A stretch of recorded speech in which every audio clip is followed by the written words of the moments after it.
Tahimik na binaybay ng binatang si Noah ang pasilyo papunta sa kwarto ni Father Sebastian. Nakasanayan na niya na siya ang gumigising sa pari ng baryo nila tuwing umaga. Siya ang nag-iisang kasama nitong nakatira sa kumbento at siya ang umaalalay dito dahil may edad na si Father Sebastian. Huminto si Noah sa tapat ng pinto ng kwarto ni Father Sebastian at hindi na siya kumatok. Binuksan niya ang pinto at sumalubong sa kanya ang tahimik na silid. Sa gitna ng silid ay naroon ang kama kung saan nakahiga ang pari at natutulog. Lumapit si Noah sa bintana at hinawi niya ang kurtina. Binuksan na rin niya ang bintana upang pumasok doon ang sariwang hangin. "Father, nagluto na po ako ng almusal. Alam ko pong gusto niyo po ng daing na pusit na ibinigay ng matanda sa palengke kaya pinirito ko na po." Napatingin si Noah kay Father Sebastian na nakahiga pa rin sa kama. Napangiti siya nang maalala ang unang beses na magkakilala silang dalawa. Noon ay palaboy-laboy lang siya at walang direksyon ang buhay. Ngunit isang araw, sa gitna ng kanyang pagnanakaw sa palengke, ay isang kamay ang maigpit na humawak sa kanya. Hindi upang saktan siya, kundi upang iahon siya sa kanyang pagkakalugmok. Si Father Sebastian ang nagbigay kay Noah ng panibagong buhay. Tinulungan siya nitong bumangon mula sa kanyang madilim na nakaraan. Ipinakilala siya nito sa Diyos. Kaya naman, ganun na lamang kamahal ni Noah si Father Sebastian dahil malaki ang utang na loob niya rito. "Father, gising na po kayo. Baka po lumamig na yung kape niyo eh. Ayaw niyo pa naman ng malamig na kape." Lumapit si Noah sa kama at marahang naupo sa gilid. Napansin niyang hindi man lang gumalaw ang pari mula sa pagkakahiga. Kaya naman bahagya niyang tinapik ang braso nito pero hindi pa rin ito nagising. Sa pangalawang beses na pagtapik niya sa pari ay natigilan siya nang maramdaman na napakalamig ng balat nito. Sa pagkakataon na yon ay niyugyug na ni Noah si Father Sebastian pero hindi pa rin ito nagigising. Idinikit niya ang tenga niya sa tapat ng puso nito at mas lalo siyang kinabahan nang mapagtantong hindi na tumitibok ang puso ng pari. Naglandas ang mga luha sa magkabila ang pisngi ni Noah. Hinawakan niya ang malamig na kamay ni Father Sebastian at hindi niya inalis ang tingin niya sa payapa nitong muka. Napakasakit para sa kanya na makalipas ang ilang taon ay tuluyan ng kinuha ng Diyos ang taong tumulong sa kanya upang makaahon sa lusak. Sa gitna ng tirik na araw ng tanghaling yon, ay nanatiling nakatayo pa rin si Noah sa tabi ng puntod ni Father Sebastian. Katatapos lang ng libing nito at wala ng tao roon bukod sa kanya. Hindi pa rin siya makapaniwala na wala na ang taong tumulong sa kanya nung lugmok na lugmok siya sa kahirapan. Nakatingin lang siya sa lapida nito habang may natuyong luha sa muka. Maya-maya pa ay lumapit kay Noah ang kaibigan niyang si Gregorio. Marahan siya nitong tinapik sa balikat ni hindi man lang niya ito nilingon. "Noah, ano ba? Kanina pa tapos ang libing ah. Huwag mong sabihin na gusto pa sumama kay Father Sebastian kaya nandito ka pa rin." "Ayoko pang umalis, Gregorio. Alam kong darating ang araw na mawawala siya dahil may sakit siya sa puso. Kaya inihanda ko na noon ang sarili ko. Pero kahit na anong paghahanda pala ang gawin ko, ay masasaktan at masasaktan pa rin ako. Parang tatay ko na si Father Sebastian, Gregorio eh." Siyempre, ito naman oh. Kaya nga father ang tawag sa kanya, di ba? Malamang. Parang tatay mo na talaga siya. Hey, pero joke lang, Noah. Alam mo, ang isipin mo na lang eh. Kung nasan man ngayon si Father Sebastian, ay masaya na siya. Wala na siyang sakit na mararamdaman. Happy-happy at chill-chill na lang siya doon. Yan din naman ang iniisip ko eh. Pero hindi ko alam kung ano magiging buhay ko ngayong wala na si Father Sebastian. Huwag ka mag-alala. Nandito pa naman ako eh. Hindi kita iiwan, tol. Hindi ako aalis sa tabi mo. Promise. Ngunit bago pa man makasagot si Noah, ay biglang bumuhos na ang ulan. Hala! Anak ng... Umalis na tayo, Noah! Baka magkasakit pa tayo! Tatakbo na sana si Gregorio, pero hinawakan ito ni Noah sa braso ng mahigpit. Kakasabi mo lang, di ba, hindi mo ako iiwan? Dito ka lang. Aba, tol! May limitasyon din ang kabayanihan ko, no? Bahala ka sa buhay mo! Inalis ni Gregorio ang kamay ni Noah sa braso nito at tumakbo na palayo upang maghanap ng masisilungan. Habang si Noah naman ay nanatili pa rin sa kinatatayuan kahit basang-basa na siya ng ulan. Paalam, Father. Maraming salamat sa lahat. Sa pagmamahal, sa gabay, at sa paniniwala at pagtitiwala mo sa akin. Hindi ko alam kung paano magsisimula nang wala ka. Pero susubukan ko para sa iyo. Matapos ang ilang minuto, ay naglakad na si Noah pabalik sa kumbento. Medyo humina na ang ulan, pero ang kalungkutan niya ay hindi pa rin nababawasan kahit konti. Nang makarating siya sa kumbento, ay dumiretso siya sa banyo para maligo. Matapos yon, ay nagpalit siya ng malinis na damit. Agad na nagtungo si Noah sa silid ni Father Sebastian. Pagpasok niya ron, ay naupo siya sa silya na malapit sa bintana. Yun ang paboritong pwesto ng pari, lalo na kapag nagpapahinga ito. Maya-maya pa ay tumayo si Noah at lumapit sa kama. Napakunot noo siya nang mapansin ang isang puting sobre na nasa labas at may nakasulat na pangalan ni Noah. Nakapatong ang sobre sa isang pahabang kahon. Nasa tansya niya ay 2 o 3 dangkal niya ang haba. Hindi na bago kay Noah ang kahon na yon, dahil simula nang dumating siya sa kumbento ay naroon na yon. Ang iniisip niya ay baka lalagyan yon ng mga personal na gamit ni Father Sebastian, gaya ng mga alahas. Kinuha ni Noah ang sobre at dahil nakapangalan naman yun sa kanya, ay binuksan niya yon. Isang sulat yon mula kay Father Sebastian. Ang nakita niya na agad niyang binasa. Noah, kung hawak mo na ang sulat na ito, malamang ay wala na ako sa mundong ito. Nagpapasalamat ako sa mga araw na nakasama kita. Ngunit ang sulat na ito ay upang malaman mo ang kapalaran na alam kong nakalaan talaga para sa iyo. May isang bagay akong kailangan ipagkatiwala sa iyo.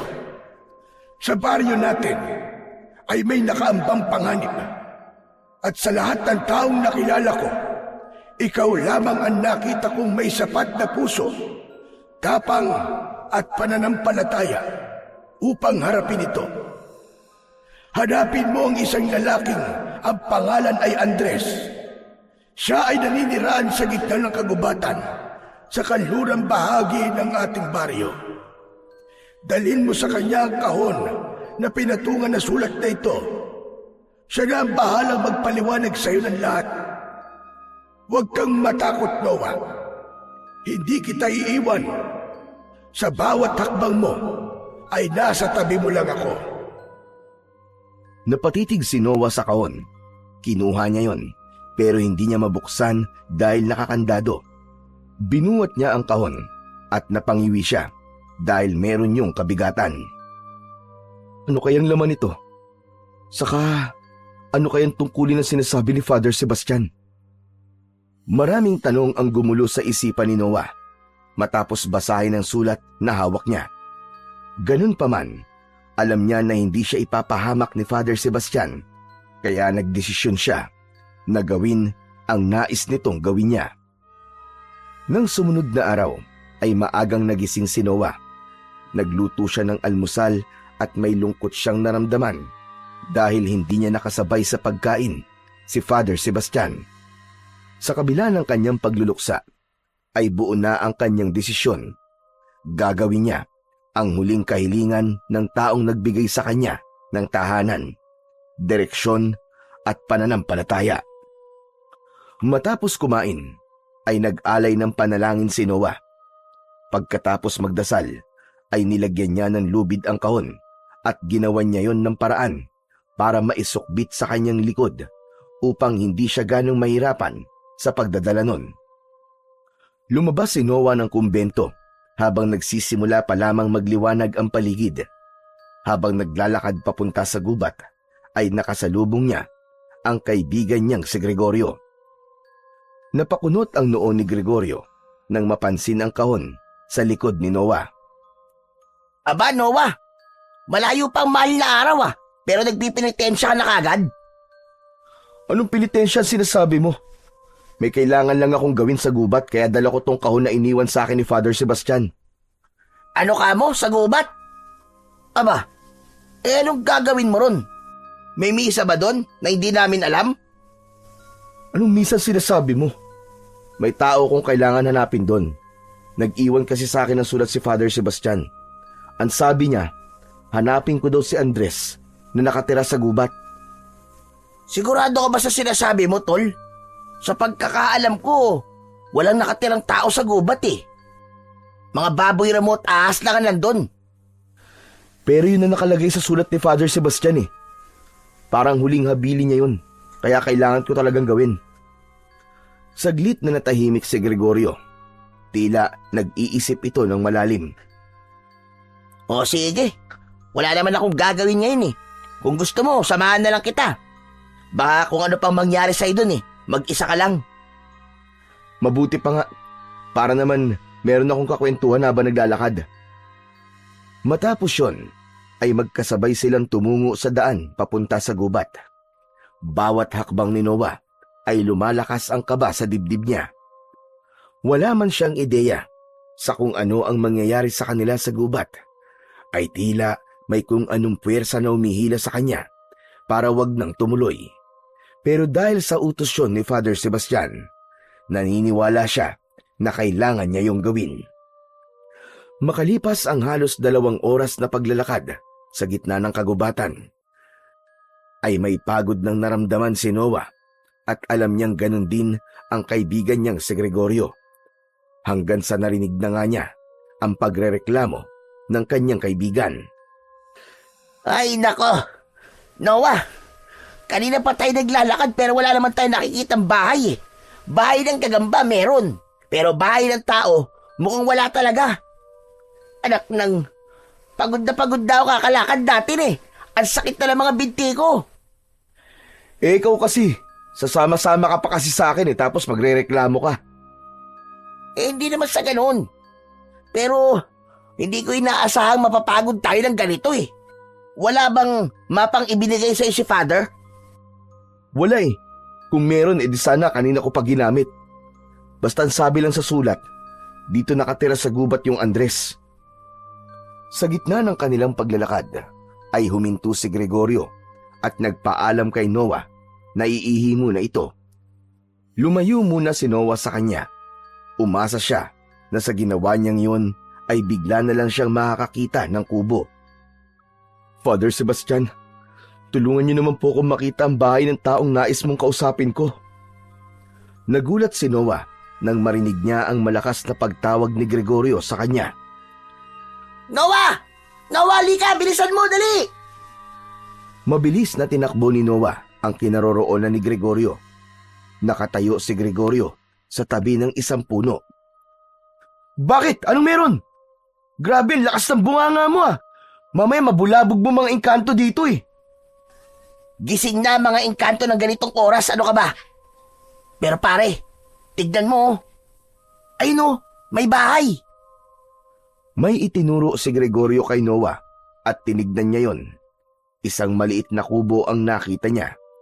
Nanlaki ang mga mata niya at hindi niya na napigilang mapangiti. Baka doon nakatira yung Andres na sinasabi mo, tol. Grabe, ikaw pa talaga nakakita Ayos, ang galing mo. Aba, syempre. May silbi din ako paminsan-minsan, no? Napangiti si Noah at tumango. Sa wakas, tila may patutunguhan na ang kanilang paglalakad sa gubat. Ipinagdasal niya na sana ayun na nga ang bahay ng Andres na hinahanap niya. Hindi na nag-aksaya pa ng sandali ang magkaibigan at naglakad na sila palapit sa kubong nakita ni Gregorio. Maya-maya pa ay huminto na sila sa harapan ng kubo. Medyo sira na ang ilang bahagi nun. Ang dingding ay pinagtagpi-tagping daw ng anahaw na natuyo na. "Tao po! Tao po! Patawad ko kung nakaabala kami. May tao po ba riyan?"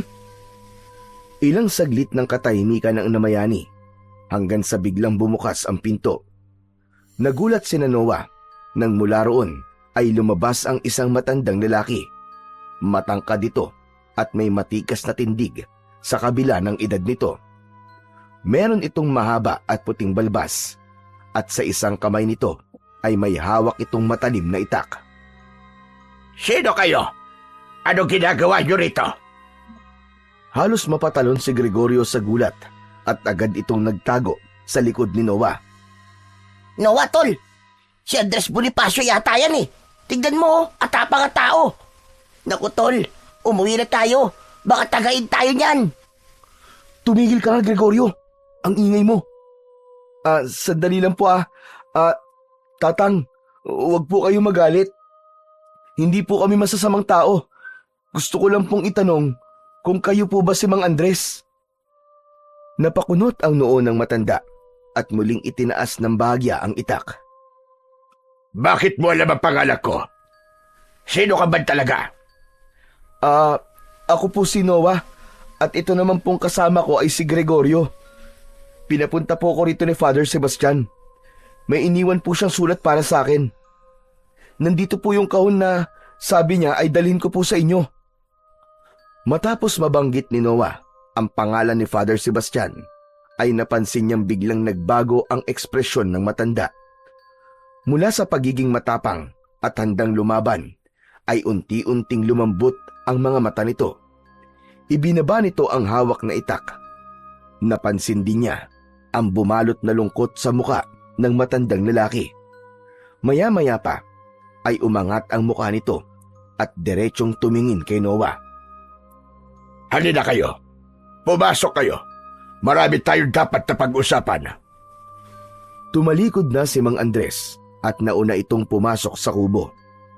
Walang alinlangan na humakbang si Noah pero bigla siyang hinawakan ni Gregorio sa braso.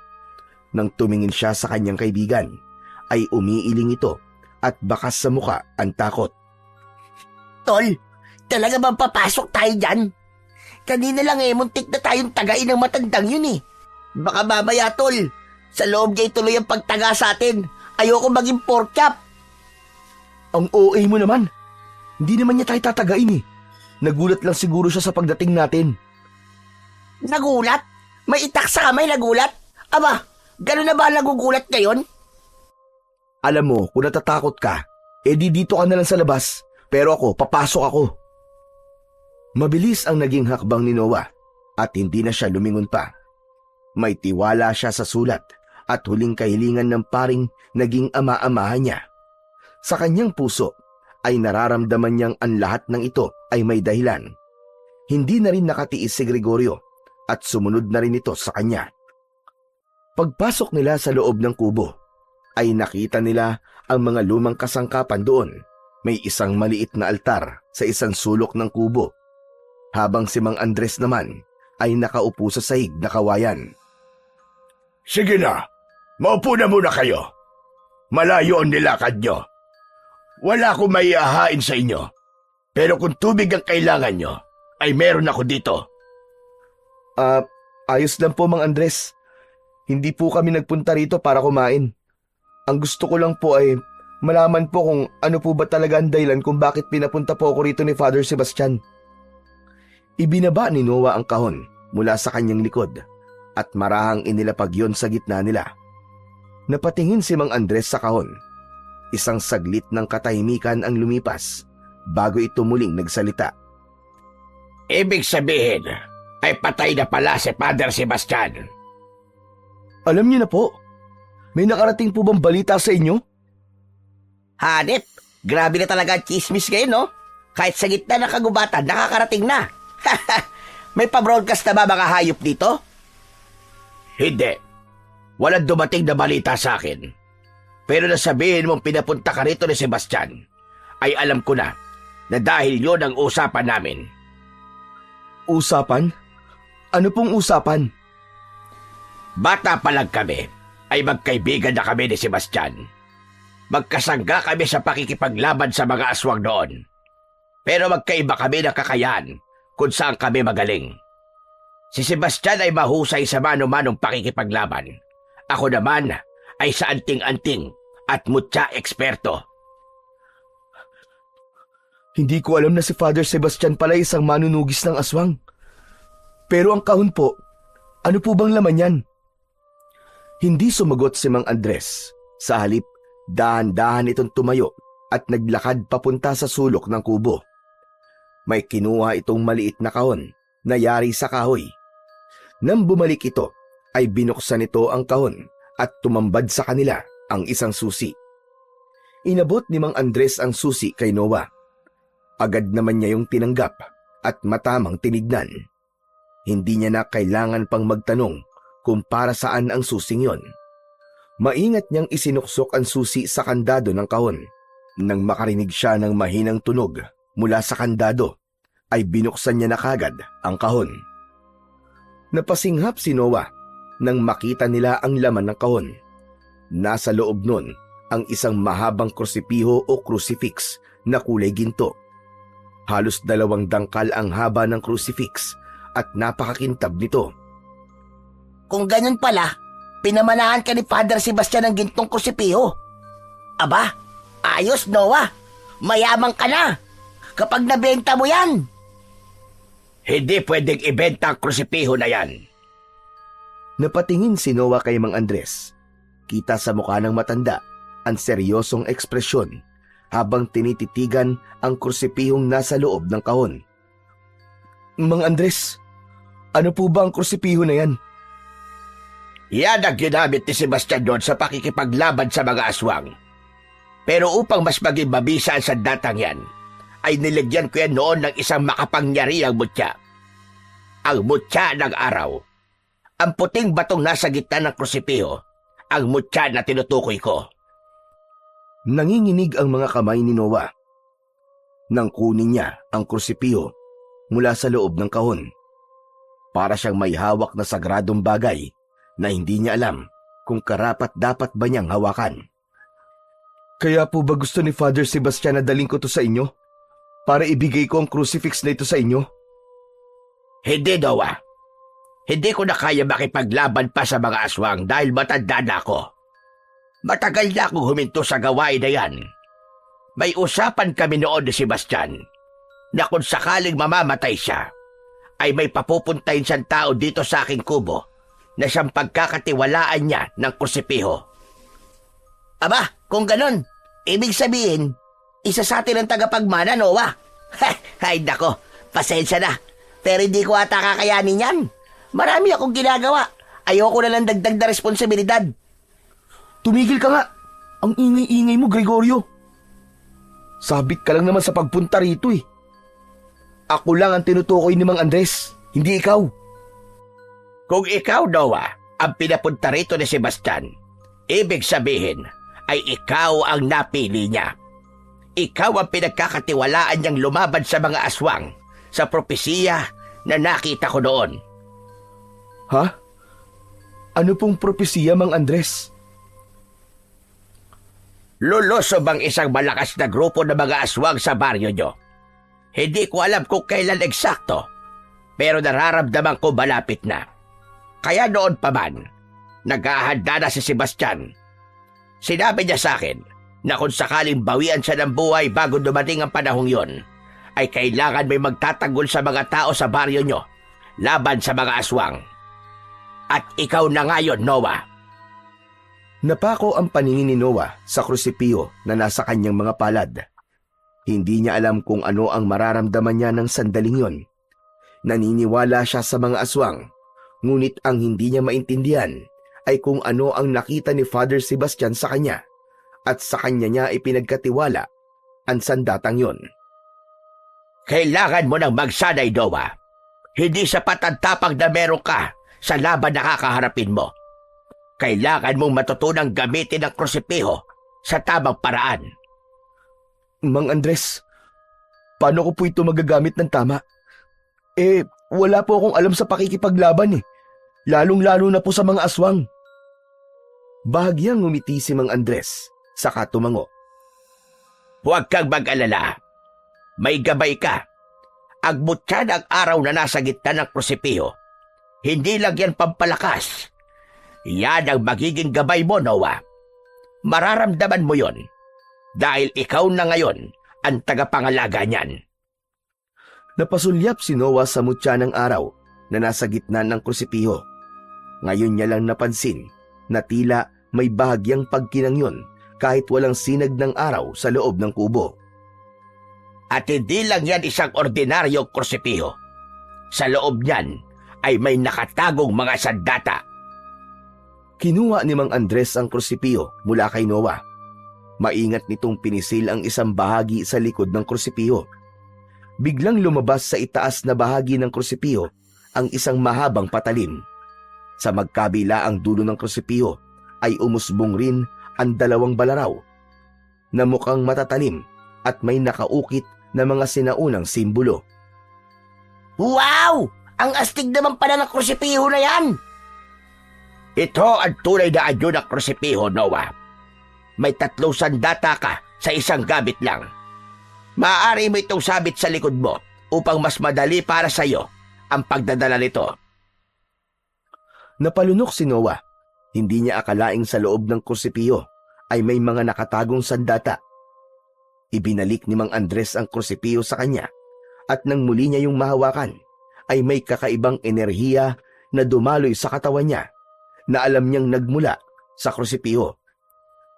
Pero, bakit ako? Bakit akong pinili ni Father Sebastian? Sigurado ako na may kilala siya na biyasa na sa pakikipaglaban sa mga aswang.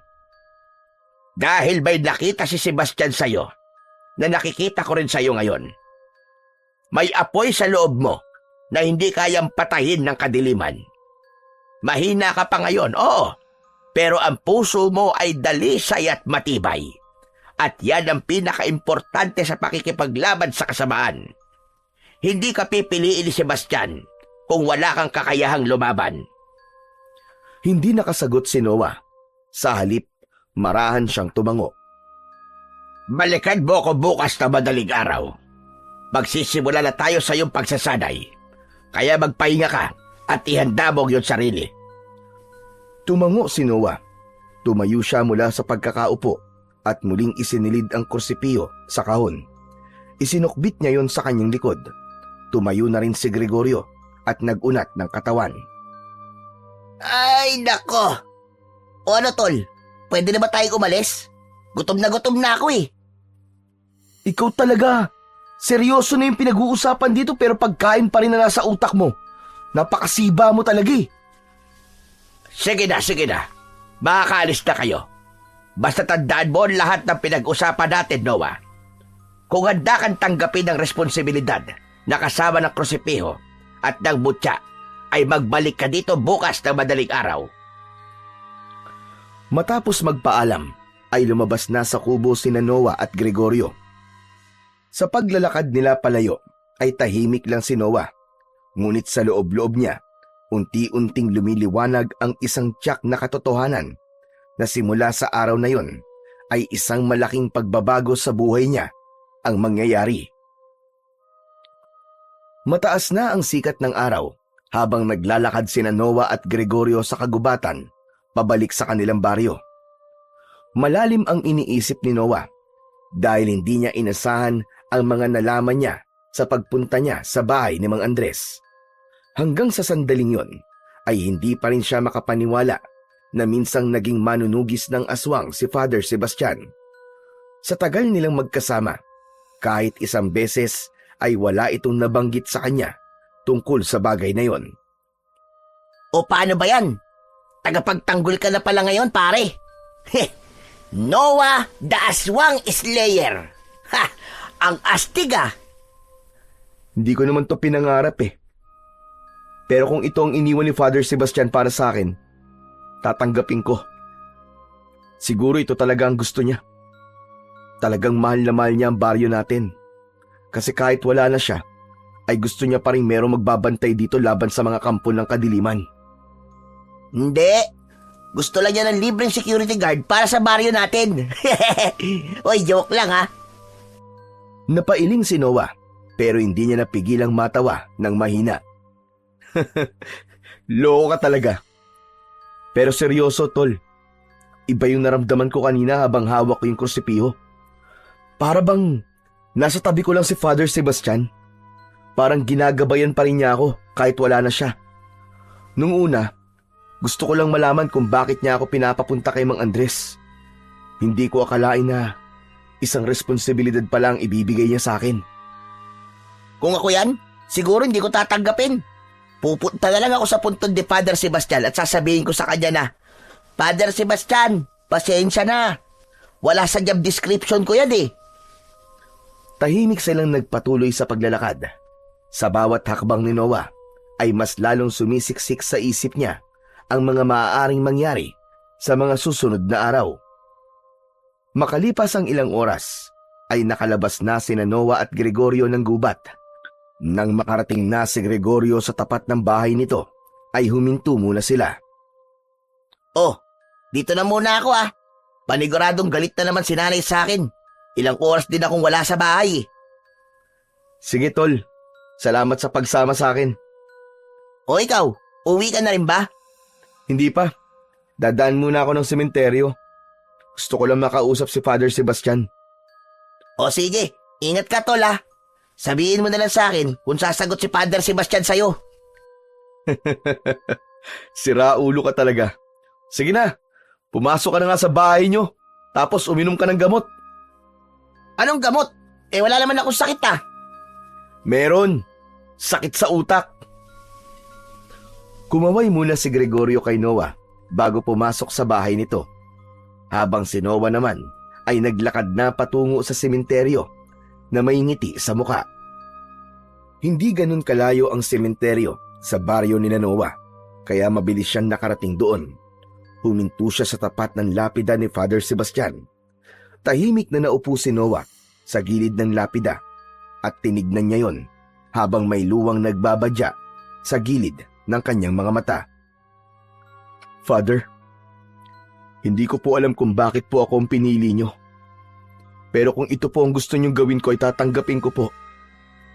Ang dami kong tanong, Father. Kung kaya ko ba ang responsibilidad na ito? Paano kung mabigo ako? Ang pinanghahawakan ko na lang po ngayon ay ang tiwala niyo sa akin. Kung naniniwala po kayo sa akin, naisip ko na kailangan ko ring maniwala sa sarili ko. Salamat, Father. Salamat sa tiwala. Sisikapin ko na hindi ko kayo mabibigo. Matapos yon ay tumango na si Noah at naglakad palayo. Isang malalim na paghinga ang pinakawalan niya habang may matinding kaba na unti-unting bumabangon sa kanyang dibdib. Nang makarating si Noah sa kwarto niya sa kumbento, ay isinarado niya kagad ang pinto. Umupo siya sa kama at inilapag doon ang kahon kung saan nakalagay ang krusipiho. Binuksan niya yon at hinaplos niya ang krusipihong naroon. Maya-maya pa ay kinuha niya yon at tinignan ng mabuti. Napatitig siya ron ng matagal at umalingaw-ngaw sa loob ng kanyang isipan ang lahat ng sinabi sa kanya ni Mang Andres. Hindi nagtagal ay ibinalik niya sa kahon ang krusipiho at saka siya humiga sa kama. Dahil sa labis na pagod ay mabilis siyang nakatulog. Sa pagtulog ni Noah ay dinalaw siya ng isang panaginip. Nasa gitna siya ng isang masukal na kagubatan hanggang sa pumunit sa katahimikan ng gabi ang isang malakas na sigaw mula sa isang babae. Tulungan mo ako! Tulungan mo ako, Noah! Napalingon si Noah doon at nakita niya ang isang babae na kinakaladkad palayo ng isang napakalaking aswang. Tumakbo si Noah upang iligtas ang babae. Tumingin ang babae sa kanya at nakita niya ang napakaganda nitong muka. Sa mga mata nito ay nabanaag niya ang takot at pagmamakaawa na iligtas niya ito. Napabalikwas si Noah sa pagkakahiga. Nagising siya na habol ang kanyang paghinga. Pawis na pawis ang kanyang noo at ramdam niya ang matinding kaba sa kanyang dibdib. Napagtanto ni Noah na maaari na isang pangitain ang panaginip na yon, na malapit na talagang mangyari ang propesiyang sinabi sa kanya ni Mang Andres. Madaling araw pa lang ay gising na si Noah. Wala pang liwanag ng araw na sumisilip sa kalangitan, ngunit nakahanda na siya. Umalis siya sa kumbento na dala ang krusipiyo na nasa kahon. Pagdating niya sa kagubatan ay mas naramdaman niya ang lamig. Buo ang desisyon na magsanay sa tulong ni Mang Andres para sa nalalapit na pagdating ng mga aswang sa baryo nila. Nang marating ni Noah ang harapan ng kubo ni Mang Andres, ay nagulat siya nang makita niya si Gregorio roon na may hawak na tinapay sa isang kamay at tasa ng kape sa kabila. Ngumiti ito ng malaki at tumango sa kanya. "Hoy! Anong ginagawa mo rito?" Good morning, tol. Malamang, gusto kong makita kung paano ka turuan ni Mang Andres, no? Malay mo, matuto rin ako kahit papano. Grabe ka! Nauna ka pa talaga sa akin dito. Parang ikaw ang magsasanay ah. Alam mo naman na nakasupport ako palagi sa'yo, di ba? Malay mo, magiging sidekick mo ko. Karamihan sa mga superhero dapat may sidekick. Siyempre, wala nang ibang pwedeng maging sidekick mo kundi ako na best friend mo. Akala ko ba, hindi ka handa sa responsibilidad? Yung responsibilidad lang na kagaya ng sayo ang hindi ko kaya. Bago pa makasagot si Noah, ay bumukas ang pinto ng kubo at lumabas si Mang Andres. Nandito ka na pala, Noah. Masaya ako na narito ka. Ngayon ay sisimulan na natin ang pagsasanay mo. Huwag kang mag-alala. Hindi kita pababayaan. Handa ka na ba? Handa na po ako, Mang Andres. Buong-buo na rin po ang loob ko na tanggapin ang tungkulin na ipinagkatiwala sa akin ni Father Sebastian. Gagawin ko po ito bilang pag-alala sa kanya. Tumango si Mang Andres. Saka nito sinabi na sa likod ng kubo nito nila gagawin ang pagsasanay dahil mas malaki ang espasyo doon. Nagpatiuna na ito sa pagpunta roon, habang si Noah at Gregorio ay sandaling nagkatinginan at saka sumunod sa matandang lalaki. Agad na sinimulan ni Noah ang pagsasanay sa paggamit ng krusipiho sa tulong ni Mang Andres. Napansin niya na nung una ay mabigat ang krusipiho, pero nang sandaling yon ay naging magaan na yon. Ayon kay Mang Andres ay magandang senyalis yon dahil ibig sabihin ay tinanggap na talaga siya ng krusipiho at ng mutya bilang bagong tagapangalaga nito. Detalyado na itinuro sa kanya ni Mang Andres kung paano palabasin mula sa krusipiho ang dalawang balaraw sa magkabilaang dulo nito at ang mas mahabang patalim na nakatago sa mas mahabang katawan ng krusipiho. Sinasanay niya ang kanyang mga kamay na hawakan ang mga yon na parang bahagi na yon ng kanyang katawan. Habang ginagabayan siya ni Mang Andres sa wastong galaw, pagsalakay, pagdepensa at pag-iwas, ay nakaupo naman sa isang tabi si Gregorio na tahimik na nanonood lamang sa kanila. Nang sandaling yon, ay labis na sineryoso ni Noah ang pagsasanay nila ni Mang Andres, lalo na't nakasalalay sa kanya ang kaligtasan ng mga tao sa baryo nila. Iniiwasan niya na saka siya maghahanda kapag nasa harapan na nila ang panganib. Para sa kanya, mas mabuti na ang maging handa bago pa dumating ang unos. Matapos ang ilang oras na pagsasanay, ay halos bumigay na ang mga tuhod ni Noah sa pagod. Humihingal pa siya habang nakaupo sa lupa. Ang kamay niya ay nanginginig pa habang dahan-dahang ibinabalik ang mga patalim sa krusipiho. Sa di kalayuan, si Gregorio naman ay nakahiga sa damuhan habang may nakatakip na sombrero sa muka. Sa tagal ng pagsasanay ni Noah at Mang Andres ay nakatulog na ito na para bang mas pagod pa ito kumpara sa kanya. Maya-maya pa, lumabas si Mang Andres mula sa kubo. May dala itong 2 tasa ng mainit na salabat at inabot nito ang isa kay Noah. Umupo ito sa harap niya at matiim siyang tinignan. Mahusay ang ipinakita mo sa unang araw ng pagsasanay natin, Noah. Nakikita ko na likas sa iyo ang pagiging mandirigma. Pero tandaan mo na hindi lang lakas ang kailangan sa pakikipaglaban. Kailangan mo rin pag-aralan kung kailan ka lalaban at kailan ka atras. Mas lalong delikado kung puro tapang lang ang gagamitin mo. Dapat alam mo kung kailan ka dapat umatras. Walang karuwagan sa pag-atras. Ang importante ay hindi ka susuko na ipaglaban ang pinaglalaban mo. Maraming salamat po, Mang Andres. Napakalaki po talaga ng tulong niyo sa akin. Tatandaan ko po lahat ng itinuro at mga sinasabi niyo sa akin. Huwag ka muna magpasalamat sa akin, Noah. Nagsisimula pa lamang tayo. Marami ka pang dapat pagdaanan. Naiintindihan ko po. Tumango si Mang Andres, saka tumayo. Bumalik ka rito kahit na anong araw at oras na nais mong magsanay. Pero mas makabubuti na magsanay ka rin ng ikaw lang kung hindi ka makakapunta rito. Isang mahinang tango ang itinugon ni Noah sa sinabing yun ni Mang Andres. Nang sandaling yon ay mas lalong lumakas ang kaba niya. Nararamdaman niya na nalalapit na talaga ang araw kung saan kakailanganin niya ng gamitin ang krusipiho at ang mutya sa tunay na pakikipaglaban. Sa mga sumunod na araw ay nagpatuloy si Noah sa kanyang matinding pagsasanay sa tulong ni Mang Andres.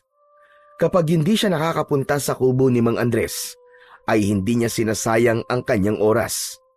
Mag-isa siyang nagsasanay sa isang bakanting lupa sa likod ng kumbento. Dumating na rin ang bagong pari sa baryo na si Father Luis. Gaya ni Father Sebastian ay mabait din ito. Nang malaman ito na noon pa man ay sa kumbento na nakatira si Noah, ay hinayaan pa rin niya ito na manatili siya roon. Isang gabing matapos mag-ensayo si Noah sa likod ng kumbento, ay naglakad na siya sa gilid ng simbahan upang pumasok. Napahinto siya nang may natanaw siyang figura sa may harap ng simbahan. Isang babae ang nakatayo roon, na waring nakatitig sa pintuan ng simbahan. Nakaitim ito, mahaba ang buhok at animoy may hinahanap. Tila may kung anong humila sa kanya para lapitan ang babae. Habang papalapit si Noah sa babae, ay napakunot ang noo niya. Pamilyar ang mukha nito, na parang nakita niya na ito, pero hindi niya matukoy kung saan o kailan. May dalang traveling bag ang babae, kaya nahinuha niya na galing pa ito sa ibang lugar o baryo. Miss, pasensya na. Gusto mo bang pumasok sa simbahan? Sarado ng simbahan eh. Bumalik ka na lang bukas ng umaga. Lumingon ang babae sa kanya. Agad niyang napansin ang lungkot at takot sa mga mata nito. Hindi ako magsisimba. May hinahanap akong tao. Hinahanap ko si Father Sebastian. Ha? Si Father Sebastian?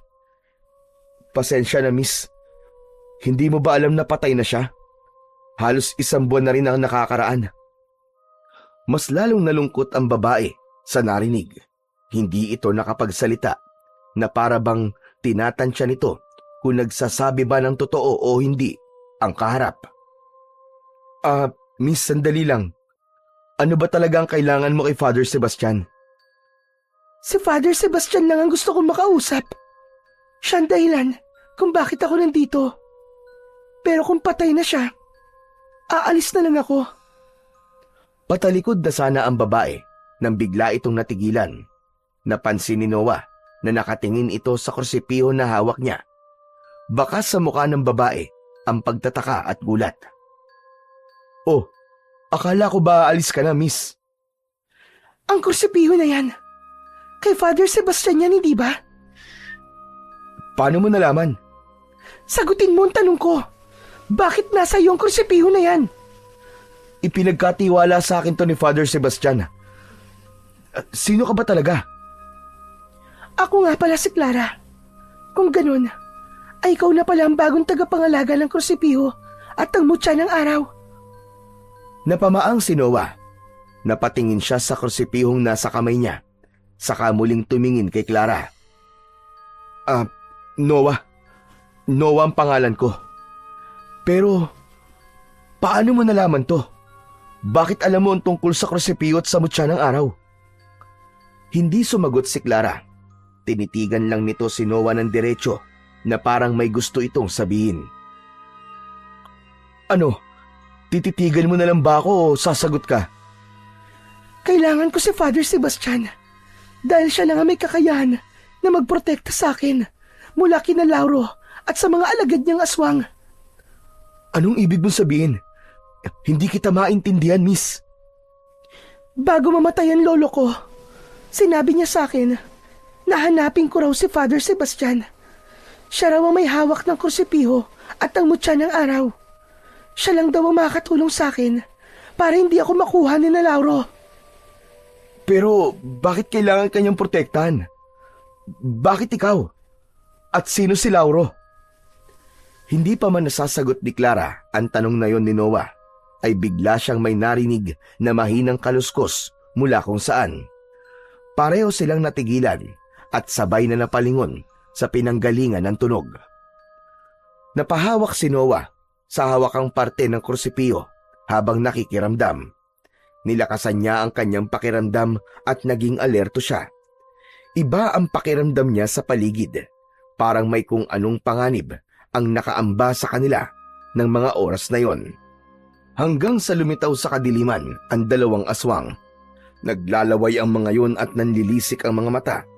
Umaangil ang dalawa na parang mababangis na hayop na handang umatake. Mabagal na naglakad ang mga aswang papalapit kina Noah at Clara. Napaatras si Clara at agad na nagtago sa likod ni Noah. Takot na takot itong napakapit ng maigpit sa damit niya. Noah, tulungan mo ko. Huwag mo akong hayaan makuha nila. Parang awa mo na. Huminga ng malalim si Noah at hinarap ang dalawang aswang. Pakiusap! Umalis na kayo! Huwag na kayo magsimula ng gulo dito! Anong ginagawa mo? Hindi ubra ang pakikipag-usap mo sa kanila. Kahit anong pakiusap mo, hindi aalis sa mga yan. Gamitin mo ang kursipiho at ang mutya ng araw para labanan ang mga yan. Napatingin si Noah sa kursipihong hawak niya. Nanumbalik sa kanya ang mga araw ng pagsasanay niya at ang mga tagubilin ni Mang Andres. Huminga siya ng malalim, saka sinabit ang kursipiho sa kanyang likod. Mabilis niyang inilabas mula roon ang dalawang balaraw na nakatago sa magkabilaang dulo ng kursipiho. Matapang na tumayo si Noah habang hawak ang mga sandata. Napakabilis ng tibok ng puso niya. Hindi dahil sa takot, kundi dahil sa pagkasabik, sapagkat sa wakas ay magagamit na niya ang mga ginawa niya sa pagsasanay sa unang pagkakataon. Sa isang iglap, sabay na sumugod ang dalawang aswang sa kanya. Ang mas maliit, ngunit mas mabilis sa dalawa ay umikot sa kaliwa ni Noah, habang ang isa naman ay sumugod mula sa kanyang harapan. Hinigpitan ni Noah ang hawak sa kanyang dalawang balaraw. Umatake ang aswang na nasa kanyang harapan. Mabilis na umiwas si Noah, habang si Clara naman ay tumakbo sa may pinto ng simbahan at sumiksik doon. Inundayan ni Noah ng saksak ang unang aswang. Umiwas ito, pero nadaplisan ito ng talim ng balaraw sa tagiliran. Sumigaw ang aswang na akala mo ay isa itong kinakatay na baboy. Sunod namang umatake ang isa pang aswang mula sa likuran ni Noah. Naramdaman ni Noah ang presensya nito, kaya dumapa siya at gumulong sa lupa. Nang dumaan sa harapan niya ang aswang, ay hiniwa niya ang binti nito. Natumba ito at nagpagulong-gulong, pero agad din itong tumayo. Ang isa namang aswang ay galit na tumalon papunta kay Noah. Ngunit Handa si Noah. Sinalubong niya ang aswang at sinaksak niya ito gamit ang dalawang balaraw, isa sa dibdib at isa sa tiyan. Nang bumagsak sa lupa ang katawan ng aswang, ay nagsimulang mangitim ang balat nito. Nagulat si Noah nang biglang nagliyab ang katawan ng aswang hanggang sa naging abuyon. Muling umatake kay Noah ang natitirang aswang. Nagpalitan sila ng pag-atake, pero madaling naiwasan ni Noah ang lahat ng pag-atake ng aswang sa kanya, hanggang sa nagtagumpay siyang masaksak sa dibdib ang aswang, at gaya ng naunang aswang ay nasunog ito at naging abo. Matapos mapatay ang dalawang aswang, ay habol ni Noah ang kanyang paghinga. Hindi siya makapaniwala na nagawa niyang makapatay ng dalawang aswang. Ibinalik niya ang dalawang balaraw sa krusipiyo at naglakad siya papunta kay Clara. Inilahad niya ang kamay niya at tinanggap naman yun ng dalaga. Tinulungan niya itong makatayo. "Ligtas ka na, Clara. Wala ka nang dapat ikatakot." Salamat, Noah. Oo, sa ngayon ligtas ako. Tayo. Pero marami pang darating, Noah. Hindi lang dalawa, kundi marami. "Marami kang kailangang ipaliwanag sa akin, Clara. Siguro naman ay karapatang kumalaman ng lahat ngayong iniligtas kita." Tahimik na tumango si Clara. Walang pagtutol sa mukha nito. Naglakad si Noah papunta sa kwarto niya sa kumbento. Naramdaman niyang nakasunod sa kanya si Clara. Pagdating sa loob ng kumbento, ay agad na pumasok si Noah sa kanyang silid. Nang makapasok doon si Clara, ay isinarado niya ang pinto. Pinaupo niya si Clara habang siya naman ay nakatayo sa harapan nito. "Ngayon, Clara, sabihin mo sa akin ang totoo. Bakit kayo hinahanap ng mga aswang? Ano ang kailangan nila sa'yo?" Gusto kong kunin ni Lauro para gawing palahian niya. Hindi ko alam kung bakit ako napili niya. Namatay na lang ang lolo ko sa pagprotekta sa akin, at ilang araw bago siya napatay ni na Lauro, ay sinabi niya na hanapin ko si Father Sebastian dahil siya lang ang may kakayahang protektahan ako. Pero dahil wala na pala siya, ay sa'yo na ako hihingi ng tulong. Noah, ikaw na lang ang natitirang pag-asa ko. "Sino ba si Lauro? Kanina mo pa binabanggit ang pangalan niya eh." Si Lauro ang pinuno ng mga aswang sa baryo namin. Ilang taon na silang nananalasa doon. Kung makukuha niya ako, ay mas lalakas sila. Mas madali siya makakagawa ng mas marami pang katulad niya. Kaya nakikiusap ako sa iyo, Noah. Tulungan mo ko. Ayokong magamit sa kasamaan. Ayokong dumami pa ang mga tulad ni Lauro. Huminga ng malalim si Noah hanggang sa naalala niya ang isa sa mga sinabi sa kanya noon ni Mang Andres. "Tutulungan kita.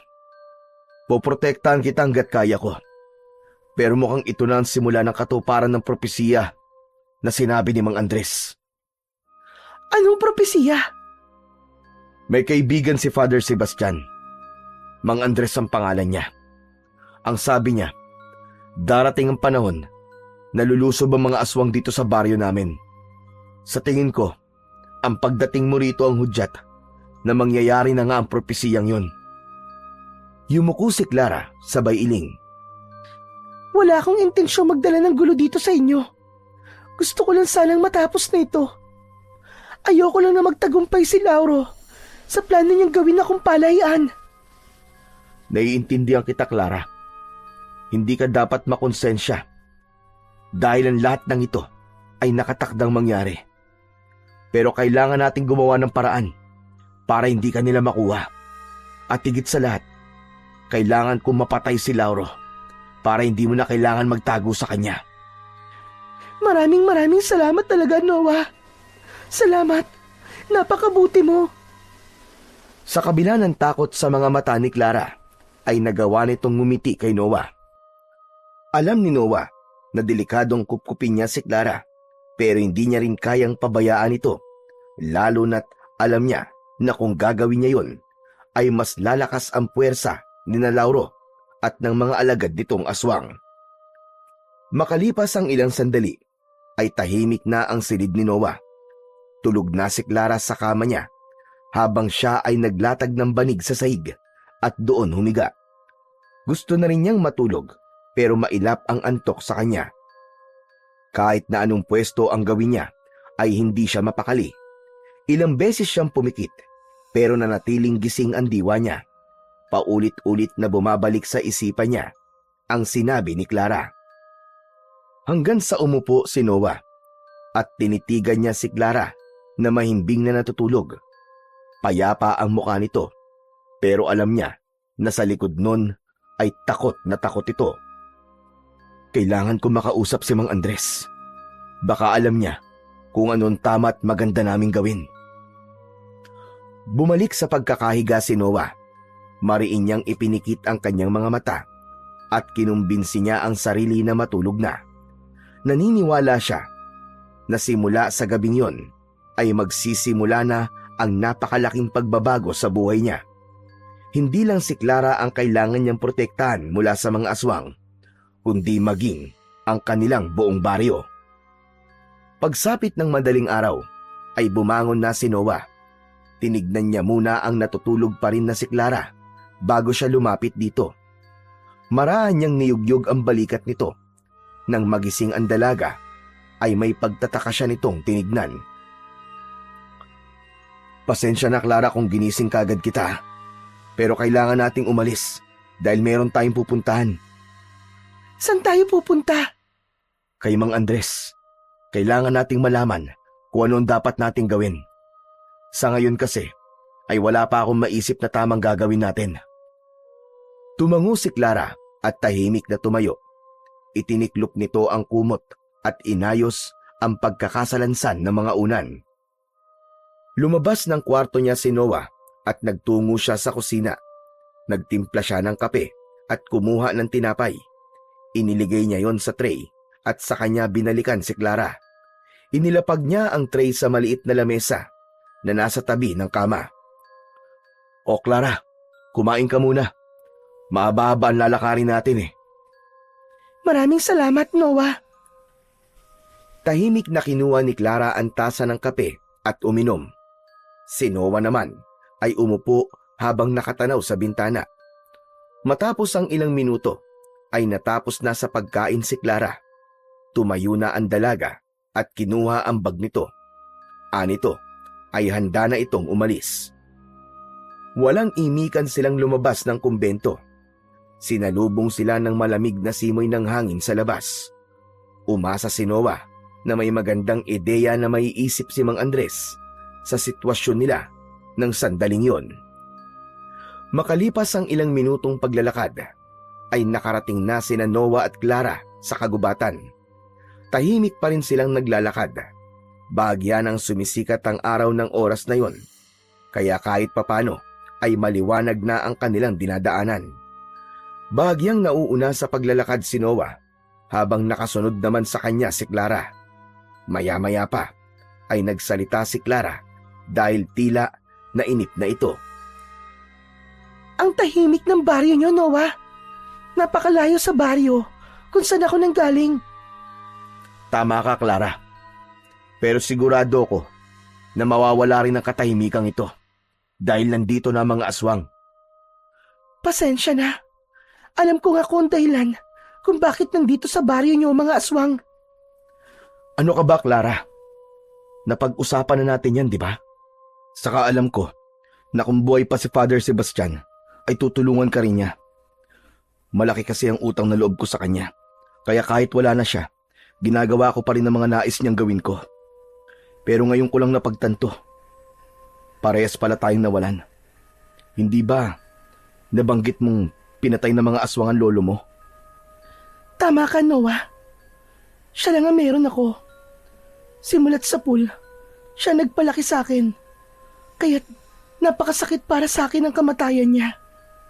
Ikaw, bakit mo nasabing malaki ang utang na loob mo kay Father Sebastian? Noon kasi, walang direksyon ang buhay ko. Nang makita ko ni Father Sebastian, tinulungan niya ako magbago. Inilayo niya ako sa bisyo ko at sa mga taong walang naibibigay na magandang impluwensya sa akin. Kung hindi dahil kay Father Sebastian, malamang nasa sementeryo o kaya nasa kulungan na ako ngayon. Mahal na mahal ni Father tong baryo namin. Kaya kahit hindi ako taga rito, mahal ko na rin ito at lahat ng taong nandito. Kaya pala ang tapang mo kagabi. May pinaglalaban at pinoprotektahan ka. Pasensya ka na ha, kung nadamay ka at ang baryo nyo sa gulong dala ko. Yang ka na naman Hindi mo kasalanan ang gulong nangyayaring to. Kung meron mang dapat sisihin, ay walang iba kundi si Lauro at ang mga alagad niya. Huminto sila sandali sa ilalim ng malaking puno ng balete. Huminga ng malalim si Noah at tumingin sa malayo. Konti na lang at makakarating na tayo sa bahay ni Mang Andres. Sana Noah, matulungan niya tayo. Huwag ka mag-alala, Clara. Siguradong matutulungan niya tayo. Magkaibigan sila ni Father Sebastian, kaya mapagkakatiwalaan natin siya. Nagpatuloy na sila sa kanilang paglalakad. Hindi na sila nag-usap pa hanggang sa makalipas pa ang halos 1 oras ay natanaw na nila ang kubo ni Mang Andres. Nang nasa harap na sila ng kubo ni Mang Andres ay napakunot ang noo ni Noah nang makita na naroon ang kaibigan niyang si Gregorio. Nakaupo ito sa mahabang upuan sa labas ng kubo habang kausap si Mang Andres. May kinakain na pandesal ang kaibigan niya at may hawak pa itong 1 tasa ng umuusok na kape. Pagkakita sa kanya ni Gregorio ay ngumiti ito ng malaki sabay tango. Oh, ano na namang ginagawa mo rito, Gregorio? Ano pa nga ba? Di nakikialmusal. Masarap kasi itong latik na palaman sa tinapay na ginawa ni Mang Andres Ikaw talaga, pambihira ka. Ginawa mo pang karinderya tong bahay ni Mang Andres Baka naman nakakaabala ka na sa kanya. Hindi, Noah. Wala problema sa akin kung puntahan ako rito ni Gregorio. Maganda nga yun at may nakakausap ako rito paminsan-minsan. Nakakatulong sa akin para hindi ako maburyong. Aba, sandali lang. Sino yung magandang dalagang kasama mo, Noah, ha? Bakit hindi mo sinabi sa akin na may girlfriend ka na pala? Kailan lang kasal nyo? Huy, tumahimik ka nga dyan, Gregorio. Hindi ko nobya si Clara, kaya tumigil ka, ha? Oh, hindi mo siya nobya? Aba, kung ganon, baka pwede ko siyang ligawan. Wala naman ako sabit Tumigil ka na nga sa mga kalokohan mo. Kailangan namin makausap si Mang Andres. May importante kaming pag-uusapan. Ano ba pag-uusapan natin, Noah? Mang Andres, kagabi po, nagsimula na pong umatake ang mga aswang sa baryo. 2 ang hinarap ko at napatay ko naman po sila pareho. Si Clara, siya po ang hinahanap ng pinuno ng grupo ng mga aswang na yon. Ang pangalan po ng pinuno nila ay Lauro. At ayon po kay Clara, gusto siyang gawing palayan ni Lauro para dumami ang lahi nito. Bago mamatay ang lolo ni Clara, inutusan siya nitong humingi ng tulong kay Father Sebastian. Pero dahil wala na po si Father Sebastian, ay ako na po magpoprotekta kay Clara. Hindi kagad sumagot si Mang Andres. Tinignan nito si Clara na para bang nag-iisip ito ng malalim. Makalipas ang ilang sandali, ay huminga ng malalim ang matanda. Kung ganun pala, ay nagsisimula na nga ang katuparan ng propesiya. Yun nga din po naiisip ko. Kaya po ako naparito para itanong po kung ano ang pinakamainam nating gawin para maprotektahan po si Clara at ang buong baryo. Matagal bago sumagot si Mang Andres. Tila sinusukat nito ang kabuuan ng sitwasyon at ang bigat ng panganib na darating. Mabuti at nagsimula ka na magsanay sa paggamit ng kursipiho. Pero tandaan mo, Noah, wag na wag nating hahayaan na makuha ni Lauro si Clara. Dahil kapag nangyari yon, magiging mabilis ang pagdami ng lahi nila. Mas makabubuti kung dito muna sa kubo ko magtago si Clara. Malayo ito sa sentro ng baryo at ligtas siya mula kay Lauro at sa mga alagad dito. Ikaw naman, Noah, magbantay ka sa baryo. Kailangan maging handa tayo sakaling sumalakay ulit ang mga aswang. Biglang lumapit si Gregorio kay Clara at hinawakan ng kamay ng dalaga. Nagulat naman si Clara sa ginawang yon ng kaibigan ni Noah. Huwag ka mag-alala, Clara. Sasamahan ko si Mang Andres sa pagprotekta sa'yo dito. Hindi kita pababayaan. Parang aswang ka rin yata, Gregorio eh. Natatakot ako sa'yo. Agad na lumapit si Noah at marahas na inalis ang kamay ni Gregorio mula sa pagkakahawak kay Clara. Hoy Gregorio, hindi mo dapat hinahawakan ng kahit na sino, lalo na mga babae na walang permiso sa kanila. Napakamot sa batok si Gregorio at tila napahiya. Ang mabuti pa, ikaw na lang ang sumama sa akin sa pagbabantay sa baryo, Gregorio. Mas mapapakinabangan ka ron. Clara, payag ka ba sa suwestyon ni Mang Andres? Oo, kung makakatulong yun para hindi ako makuha ni Lauro at para makaligtas din ng baryo, ay papayag ako. Tumango si Noah at humarap kay Mang Andres. Kami na pong bahala sa pagbabantay. Ingatan niyo po si Clara, Mang Andres. Tumango si Mang Andres. Kahit paano ay nabawasan naman ang kaba ni Noah at ang takot niya na makuha ni Lauro si Clara.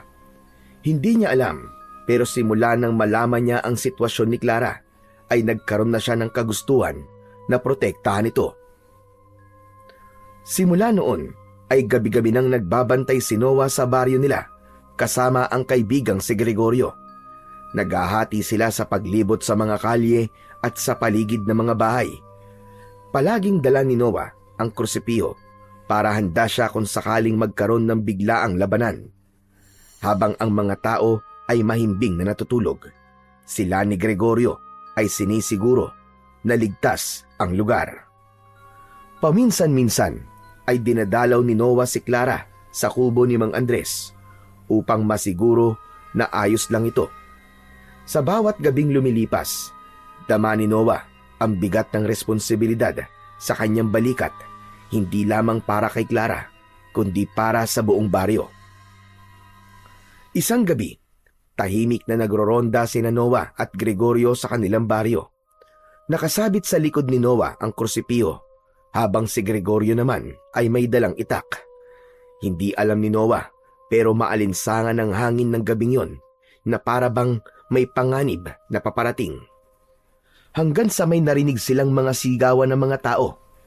Mabilis na nagkatinginan ang dalawa, sa kasabay na tumakbo patungo sa pinagmumulan ng kaguluhan. Sa pagdating nila sa gitna ng baryo, ay bumungad sa kanila ang nakakatakot na tanawin. May mga taong nagtatakbuhan habang nagtutulakan. Nakita ni Noah kung bakit tumatakbo ang mga tao, at yun ay dahil sa isang kumpol ng mga aswang. Sa unahan ng mga yon ay isang may kalakihang aswang ang naroroon. Agad naramdaman ni Noah ang kakaibang lakas ng aswang na nasa unahan. Huminto ang malaking aswang at tinignan ang mga taong naroon.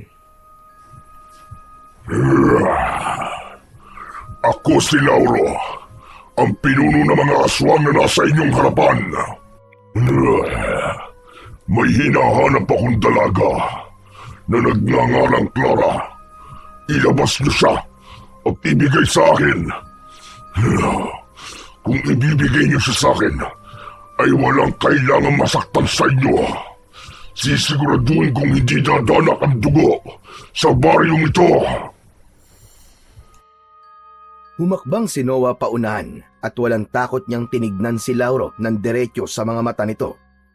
Sa wakas ay nakaharap na niya ang pinuno ng mga aswang na tinutukoy ni Clara. Wala rito ang babaeng hinahanap mo. Umalis na kayo rito at huwag kayong manggugulo.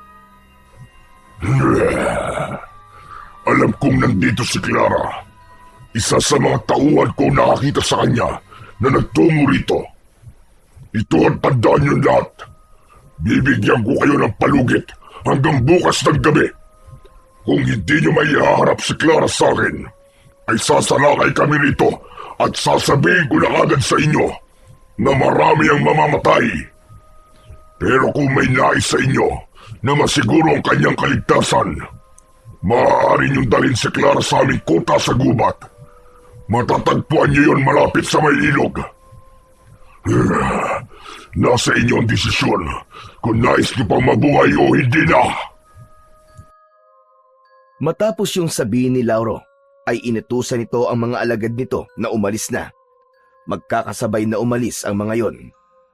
Napako si Noah sa kanyang kinatatayuan. Alam niyang seryoso si Lauro sa banta nito, pero handa siyang lumaban at kahit na anong mangyari, ay hindi niya rito isusuko si Clara. Kinabukasan ng umaga ay magkasamang nagtungo sina Noah at Gregorio sa gubat upang puntahan sina Clara at Mang Andres. Pagkarating nila sa kubo ni Mang Andres, ay nadatnan nilang nakaupo sa bangkito si Mang Andres, habang si Clara naman ay abala sa pagsasampay ng mga damit na nilabhan nito. Agad silang lumapit kay Mang Andres. Nang makita sila ni Clara, ay lumapit na rin ito sa kanila. Sa mga mukha nyo, ay parang hindi maganda ang balitang sasabihin nyo. Hindi po talaga maganda, Mang Andres. Dumating si Lauro kagabi sa baryo. Nagpakita siya sa harap ng mga tao kasama ang iba pa niyang mga kasamahan. Hinahanap po niya si Clara. Binigyan niya kami ng palugit hanggang bukas ng gabi, at kapag hindi namin isinuko si Clara, ay tuluyan na po niyang sasalakayin ng buong baryo. Nangyari na nga ang kinatatakutan dating lahat. Sabi niya rin, kung sino raw ang makapagdadala kay Clara sa kuta nila na nandito raw sa loob ng gubat, ay hindi nila papatayin.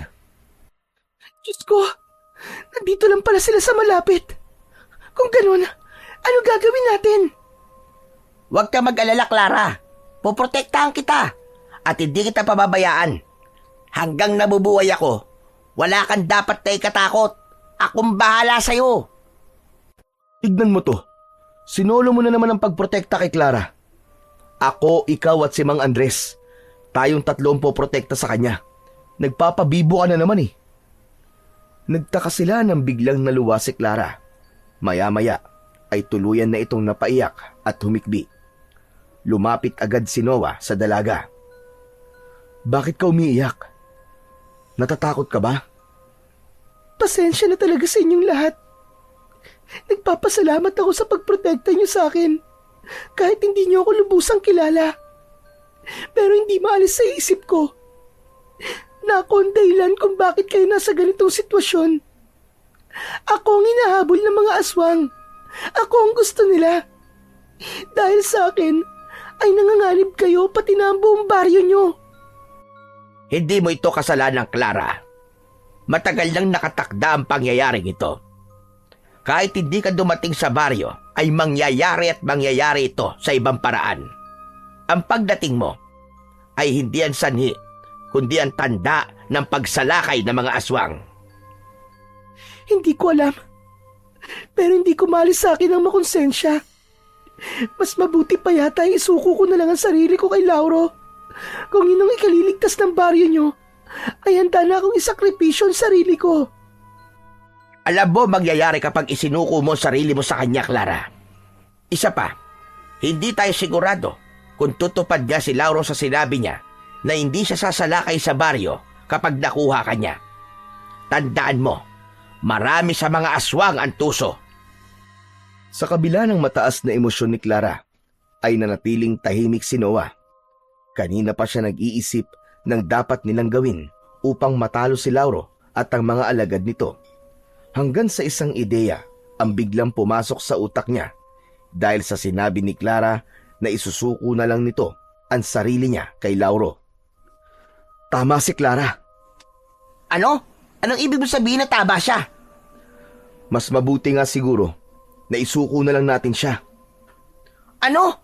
Naiibang ka na ba, Noah? Akala ko ba poprotektahan natin siya? Anong sinasabi mong isusuko na lang natin siya? Hindi yun ang ibig kong sabihin. May naisip akong paraan, Gregorio. Kung gusto ni Lauro sa Clara, ay ibibigay natin siya. Marahang gumuhit sa labi ni Noah ang isang ngiti. Matapos yun, ay ipinaliwanag na niya ang gagawin nila at kahit ang mga kasama niya ay pumayag sa planong naisip niya. Alam nilang magiging mapanganib ang susunod nilang hakbang, ngunit para kay Clara at sa baryo, handa silang gawin ang lahat. Pagkatapos na makipag-usap kina Clara at Mang Andres, ay agad na bumalik sina Noah at Gregorio sa baryo. Tinipon nila ang lahat ng mga kalalakihan at kinausap nila mga ito ukol sa panganib na maaaring mangyari sa baryo nila mamayang gabi. Ipinahayag ni Noah ang plano nilang salakayin ng kuta ng mga aswang bago pa man maisakatuparan ni Lauro ang balak nitong salakayin ang kanilang lugar. Aniya, wala silang ibang mapagpipilian kundi ang lumaban kaysa ang mga aswang ang unang umatake sa kanila. Iba-iba ang naging tugon ng mga kalalakihan. May ilan na agad na tumanggi dahil hindi kayang ipagsapalaran ang sariling buhay sa laban na wala silang katiyakan kung mananalo sila.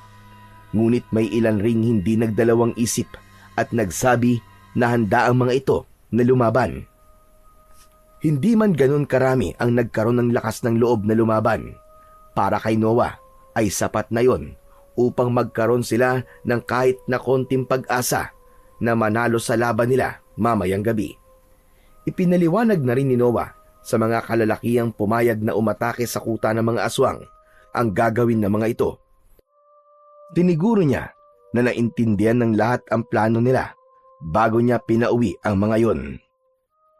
Kinagabihan, habang nasa kwarto niya si Noah sa kumbento, ay may narinig siyang katok sa pinto. Binuksan niya yon at bumungad sa kanya ang kaibigan si Gregorio na may dalang isang bayong.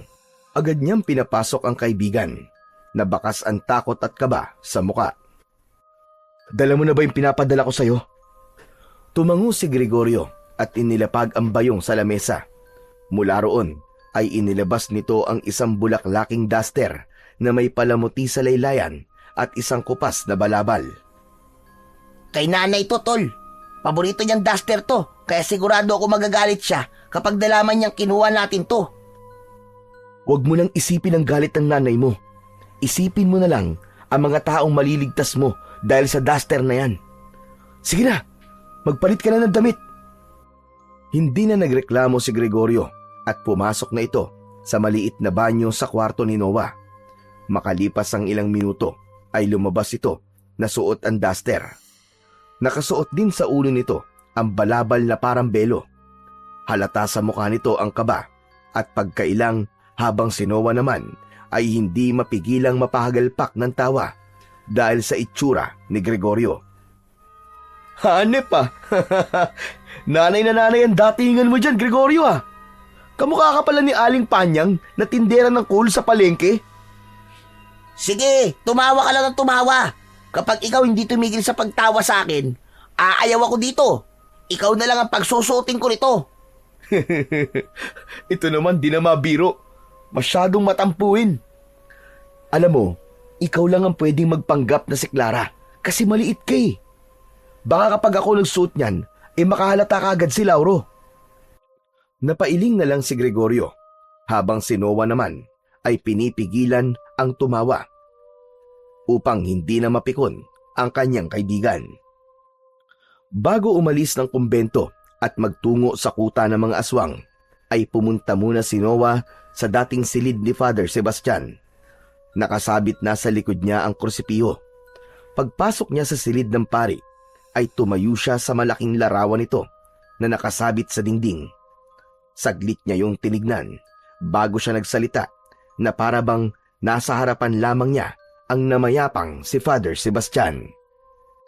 "Father Sebastian, kung nasan ka man po ngayon, sana po igabayan niyo po kami. Hindi ko po alam kung tama po ang ginagawa ko. Pero ayoko masayang ang buhay ng mga tao rito. Gusto kong lumaban dahil naniniwala ko na ito rin ang gusto niyong mangyari. At ito ang tama." Ilang saglit pa siyang nanatili roon at pagkatapos ay nagdesisyon na siyang lumabas ng simbahan. Sa labas ng simbahan ay naroon na si Gregorio at ang mga kalalakihan na sasama sa laban nila. Lahat ay may kanya-kanyang dalang sandata, gaya ng itak, sibat at matitigas na kahoy. Matapang na humarap si Noah sa lahat ng naroon. "Alam niyo na ang gagawin niyo mga kasama. Walang puwang para magkamali ang kahit na isa sa atin. Dahil hindi lang buhay natin ang nakasalalay dito, kundi buhay ng lahat ng tao sa baryo natin." Matapos yun, ay nagsimula na silang maglakad patungo sa kuta ni na Lauro na nasa gubat. Kinakabahan at natatakot si Noah, pero ayaw niya yung ipakita sa mga kasama niya dahil alam niya na lahat ng naroon ay sa kanya humuhugot ng lakas ng loob.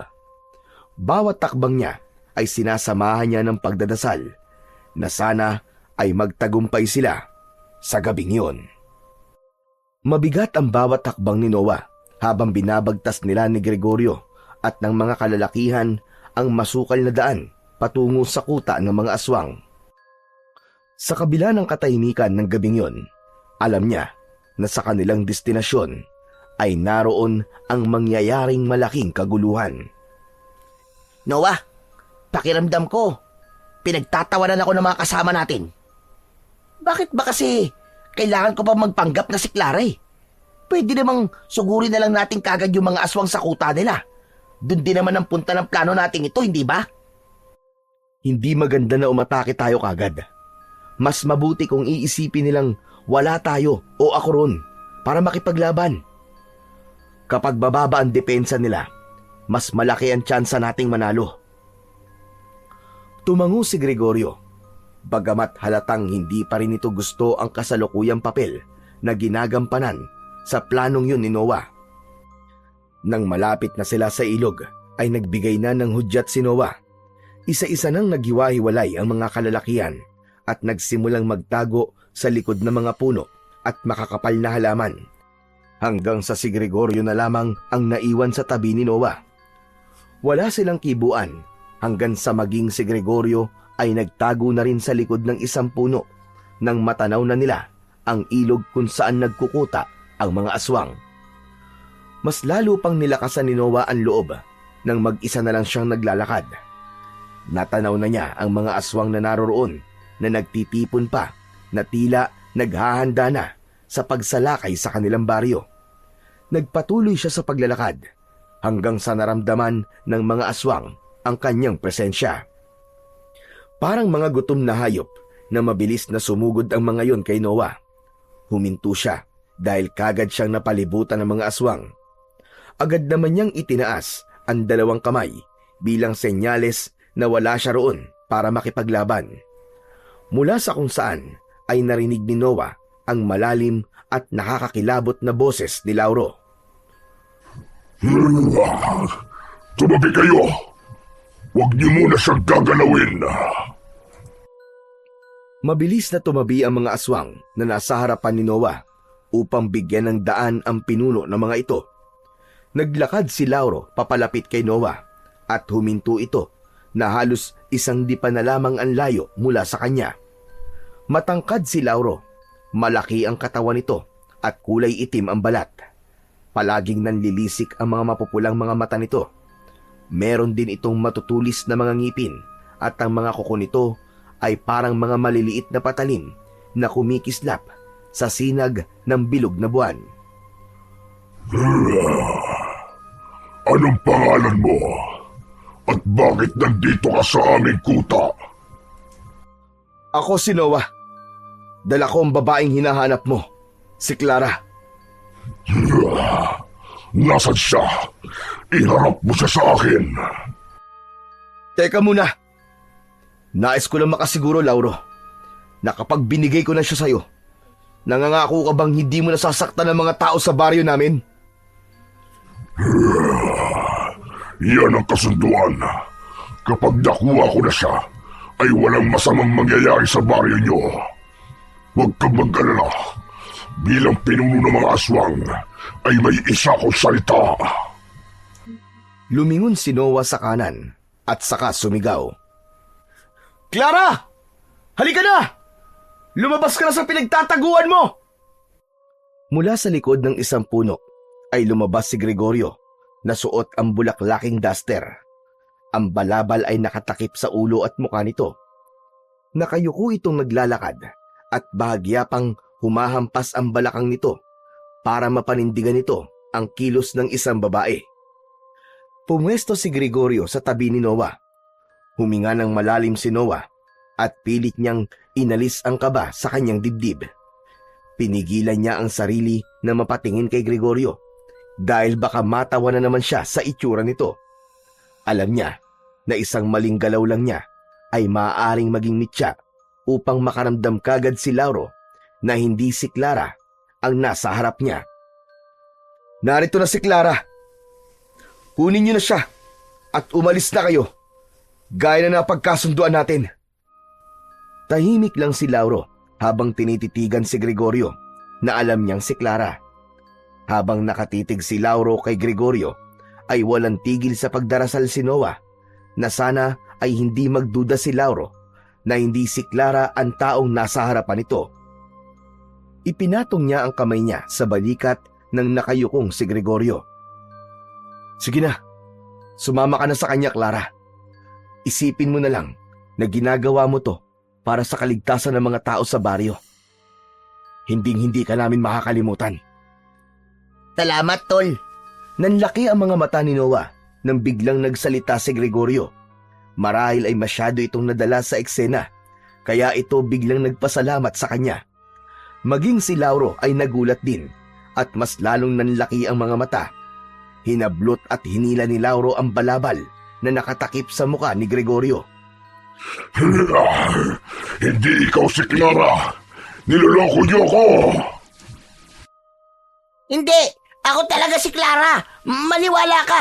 Naging ganito lang ang itsura ko kasi nakatapak ako ng duwende. Pinarusahan niya ako pero babalik din ang mukha ko sa dati pagkalipas ng ilang araw. Niloko niyo ko.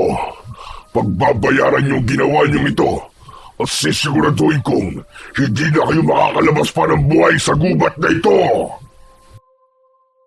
Alam ni Noah na hindi yun ang orihinal nilang plano, pero wala na siyang magagawa dahil nangyari na ang hindi dapat mangyari.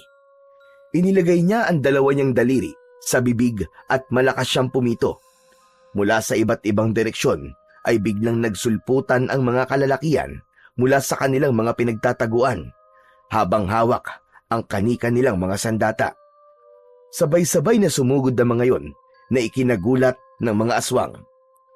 Agad namang inilabas ni Gregorio ang itak mula sa loob ng duster nito, habang si Noah ay inabot ng dalawang kamay ang magkabila ang dulo ng krusipiho na nasa kanyang likod, at mula roon ay hinugot niya ang dalawang balaraw. Isang aswang ang agad na sumugod kina Noah, pero inunahan niya ito ng saksak ng balaraw sa dibdib. Agad itong nilamon ng apoy hanggang sa tuluyan niyong naging abo. Hindi na nag-aksaya pa ng oras si Noah. Umikot siya sa paligid at lahat ng aswang na kanyang nakita ay sinasaksak niya gamit ang kanyang mga balaraw. Labis ang determinasyon niyang manalo sa laban, lalo na't nakikita niya ang mga kasamahan niya na matapang din na nakikipaglaban sa mga aswang. Sandaling huminto si Noah upang hanapin si Lauro. Luminga siya sa paligid pero hindi niya makita kung saan nagpunta ang pinuno ng mga aswang. Sa paligid niya ay patuloy ang pakikipaglaban ng mga kasama niya sa mga aswang, pero alam niya na sa sandaling yon, ang kailangan niyang makaharap ay si Lauro, ang pinuno ng mga aswang. Lauro! Magpakita ka! Harapin mo ako, duwag! Laking gulat ni Noah nang may biglang sumunggab sa likod niya at kinagat siya ng mariin sa kanyang balikat. Naramdaman niya ang pagbaon ng matutulis na ngipin sa kanyang laman, kaya impit siyang napasigaw. Kahit hindi niya nakikita kung sino ang nasa likod niya, alam niyang si Lauro yon. Kapag napatay ko na kayong lahat dito, ay isusunod ko na mga tao sa baryo nyo. Wala akong ititira bilang kabayaran sa panluloko nyo sa pinuno ng mga aswang na kagaya ko. Sa tingin mo ba, ay hahayaan kong mangyari yon? Mahigpit na hinawakan ni Noah ang dalawang balaraw at sinaksak niya yon ng sabay sa magkabila ang balikat ni Lauro, na naging dahilan para mapasigaw ito at mapaatras. Ngunit hindi nagliyab si Lauro matapos itong masaksak ni Noah ng balaraw. Nagkaroon ito ng sugat, pero hindi ito naging abo gaya ng mga alagad nito. Sa pagkakataon na yon ay napagtanto ni Noah na tunay na hindi ordinaryong aswang lamang si Lauro. Matalim ang mga matang tinignan ni Lauro si Noah. Ngumisi ito ng malaki at mabilis nitong hinugot ang 2 balaraw na nakabaon sa magkabilaan nitong balikat. Matapos yun ay itinapon nito ang mga balaraw sa malayo. Ngayon sabihin mo, ano pa nilaban mo sa akin? Ngayong wala ka ng sandata. Diyan ka nagkakamali! Huwag kang masyadong mayabang! Inabot ni Noah ang kursipiyo sa likuran niya at mula sa pinakamahabang bahagi nun ay hinugot niya ang mas mahabang patalim. Nanlaki ang mga mata ni Lauro nang makitang meron pa palang natatagong sandata si Noah. Kahit na ano pang sandata ang ilabas mo, ay hindi ka pa rin mananalo sa akin. Biglang tumakbo si Lauro palapit kay Noah. Ngunit nang malapit na ito sa kanya, ay bigla itong kumabig pakaliwa at inikutan siya ng mabilis. Alam niyang nililito siya ni Lauro, lalo na't wala siyang ideya kung kailan ito aatake. Pero tinalasan ni Noah ang kanyang mata. Ramdam niya na bibigyan siya ng kakayahan ng mutya ng araw na nasa krusipiyo para masundan niya ang mabilis na galaw ni Lauro. Hanggang sa umatake na si Lauro kay Noah, iniumang nito ang matatalas nitong kuko sa kanya, pero sinalag niya yon gamit ang kanyang patalim. Nanlisik ang mga mata ni Lauro nang masugatan ang kamay nito, ngunit hindi yun sapat para sumuko ang kalaban ni Noah. Mas lalo na itong nagalit sa kanya. Nagpalitan sila ng mabibilis at mababangis na atake. Muntik nang makalmot ni Lauro si Noah sa dibdib, pero mabilis siyang nakaatras. Mataas na tumalon si Lauro at dumapo ito sa isang sanga ng puno at mula roon ay bumulusok ito pababa sa direksyon ni Noah. Mabilis naman ang naging pagkilos ni Noah. Itinapat niya ang patalim kay Lauro at dahil sa bilis nito ay hindi na ito nagkaroon pa ng pagkakataon para makaiwas. Diretsyong tumagos ang patalim sa tiyan ni Lauro. Napaatras si Lauro. Masyadong malalim ang pagkakasaksak dito ni Noah, kaya sigurado siyang labis itong naapektuhan. Hindi na nagsayang ng pagkakataon si Noah. Mabilis siyang lumapit kay Lauro at itinarak niya sa tapat ng puso nito ang patalim. Sisigaw pa sana si Lauro, pero biglang nagliyab ang buong katawan nito. Mabilis na hinugot ni Noah ang patalim sa katawan ng kalaban. At nang bumagsak na sa lupa ang nasusunog nitong katawan, ay masaya niya itong pinanood. Unti-unting kinain ng apoy si Lauro hanggang sa tuluyan na yung naging abo. Matapos mapatay ni Noah si Lauro, ay agad siyang sumugod sa mga natitirang aswang upang tulungan ang kanyang mga kasama. Isa-isa nilang pinabagsak ang mga alagad ni Lauro at dahil wala na ang pinuno ng mga yon, ay madali na lang nilang natalo ang mga yon. Hindi nagtagal ay wala ng aswang ang natira. Nasunog ng lahat. Nagsigawan sina Noah dahil sa kasiyahan at tagumpay nila sa laban sa mga aswang. Nakangiting lumapit si Gregorio kay Noah at inabot nito ang 2 balaraw na itinapon kanina ni Lauro. Tahimik naman na kinuha ni Noah ang mga yon at magkasabay niya yung ibinalik sa krusipiyo. Sunod niyang ibinalik ang mahabang patalim doon. Hindi nagtagal doon sina Noah at nagsimula na silang maglakad palabas ng kagubatan. Hindi na sila makapaghintay na sabihin sa mga tao sa baryo nila na ligtas na silang lahat sa banta ng mga aswang at wala na silang dapat na ikatakot. Matapos na magtungo sa baryo nila, ay sunod na nagpunta sina Noah at Gregorio sa bahay ni Mang Andres. Pagpasok nila sa kubo ng matanda, ay nakita nila na nagdadasal sina Mang Andres at Clara. Naramdaman ng mga ito ang presensya nila, kaya agad na tumayo ang dalawa sa pagkakaluhod at sinalubong sila. Wala na. Tapos na. Napatay na namin si Lauro at wala na rin natira sa mga alagad niya. Kaya malaya ka na, Clara. Malaya na rin ang baryo namin. Agad na tumingin si Clara kay Gregorio. Napansin ni Noah ang kakaibang ningning sa mga mata nito. Tila hindi nakapagpigil si Clara at mahigpit nitong niyakap si Gregorio. Akala ko hindi na ulit kita makikita, Greg. Salamat sa Diyos at buhay ka. Napatingin si Noah sa dalawa at napakunot ang noo niya. Sandali nga lang. Kayong dalawa?